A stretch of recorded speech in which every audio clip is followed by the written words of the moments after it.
Well, the utility Rand Water now confirming it started to cut back the amount of water it's giving to two big municipalities by 20%. The company says it's limiting the amount of water it's sending to the Nkwate municipality in the Free State and to the Merafong municipality in Gauteng. That's because Nkwate owes the company over 60 million rand. Merafong owes, as I understand it, over 800 million rand. Rand Water says it's had what is described as endless negotiations with the two councils, and they're simply not paying up. Miyelani Holeni is the chief advisor, the group chief advisor at Ntiyiso Consulting. Miyelani, good afternoon to you. I mean, this is just the tip of the iceberg, isn't it? Municipalities can't pay Rand Water, they can't pay Eskom. I mean, they can't pay their debts. Absolutely. I think we are facing a situation where municipalities are showing a critical instability within their revenue as well as within the service delivery. And I think Rand Water stands, to be able to limit the debt, that is being incurred on their side. In part is correct, but on the other side, it also has an impact with regards to how the residents are going to at least, get clean water and be able to have water which is essentially a human right. But the issue of municipalities owing Rand Water is very similar to those municipalities which are owing Eskom as well, because it places a burden within the balance sheet of Rand Water. Some cases surely would be impossible to resolve. I mean, if Merafong owes Rand Water over 800 million rand, and if you look at the area around Merafong, sort of Carltonville, I can't see how Merafong would ever be able to pay that amount of money back. It just doesn't have the people, enough people earning enough of an income for it to do that. Definitely. I think we must balance as well the two issues that Rand Water, for perhaps, for good reasons, have allowed, the debt, to build up to close to R1 billion. Let's assume that, there is definitely good reason, which is, providing water to the community.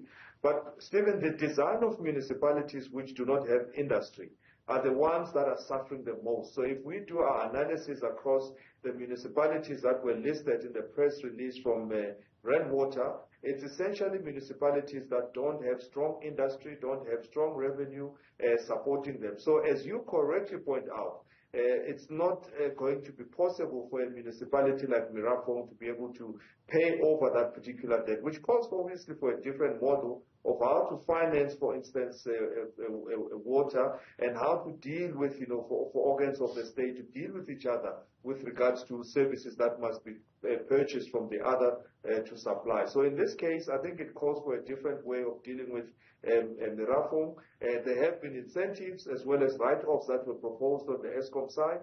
Perhaps it's time to also look at how all of that, works out. On the second hand, or on the other hand, Holeni has been taken over, or at least Rand Water is supporting Holeni to be able to run their water services infrastructure. Perhaps there needs to be a way of looking at how to help municipalities to run their water infrastructure so that it doesn't fall behind servicing the residents. I mean, in the Eskom case, we've seen the National Treasury sort of offering councils money if it agrees to implement things like prepaid meters. If Merafong just is never going to be able to pay the money, as you point out, it's Rand Water who ends up carrying the sort of financial can, in the same way that Eskom carries the can with other municipalities that owe it money, is the National Treasury just going to have to bail everybody out, and the National Treasury can't keep doing that? Yeah, and I think that is where at least, the current trajectory shows that National Treasury will be kept quite busy with regards to bailing out, various, municipalities. But really, I think, the issue is not the bailout. The issue is being able to run that service as professionally with the skills that are required, with the right financing model. Because even water is sold to the communities, is sold to industry and so on. So there is revenue that is derived from the supply of water, and that in itself, can allow for a public-private partnership that, can partner with specifically to water. And we've seen it in other places like Mbombela, where they have cellular mines, where they've created, a specific way of delivering water in such a way that it's sustainable. So we're looking for sustainable models as opposed to bailouts from National Treasury. In the first instance, perhaps there is some kind of extension by National Treasury of support and help, which is financial, but I think we need to call for all of the water departments, all the electricity departments, to look at sustainable models and ways of how to organize themselves to be able to earn revenue, be able to account for revenue, but maintain the infrastructure and support the collection through the revenue department of municipalities. So really it calls, I think, for a different thought process to support, the fact that, it's a revenue generating function and therefore can attract investors or public or partners to be able to partner with those particular municipalities. Can we just copy what Bombela did and take it and sort of paste it in Merafong, or would it have to be a different solution?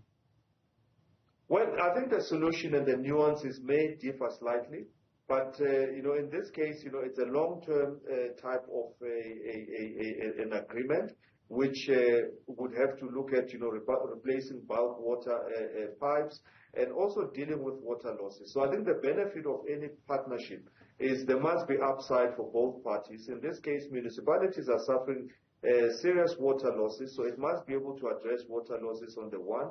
It must improve the quality of service that is rendered, and it must make the service of value so that residents or consumers or business or industry can pay, and it must be metered properly so that there are no discrepancies as well as queries. So that kind of a model is one particular model implemented a while ago, which perhaps can be looked at with modifications as well as improvements, given that we've now understood how systems must be put together, we've now understood how operating models must be put together.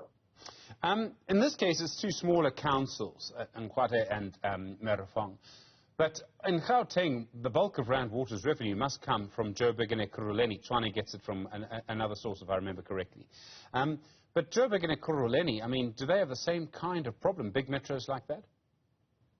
Well, I think generally, and I think I put a general statement here in that, and maybe just to add, Tshwane as well buys water from Rand Water, or also on the outskirts as well in terms of, the other areas. So generally, I think, we've seen municipalities come under pressure, and metros have also come under pressure for that, for the same reason of having had COVID, having had various transitions that are coming through. They are doing much better, but I think the smaller municipalities are the ones that are struggling a lot more because of the lack of industry, the lack of a revenue base, and so on. But I think the problem, hence, with putting a broad brush across the board, is to say there needs to be a lot more support around how to strengthen the revenue generating functions within municipality.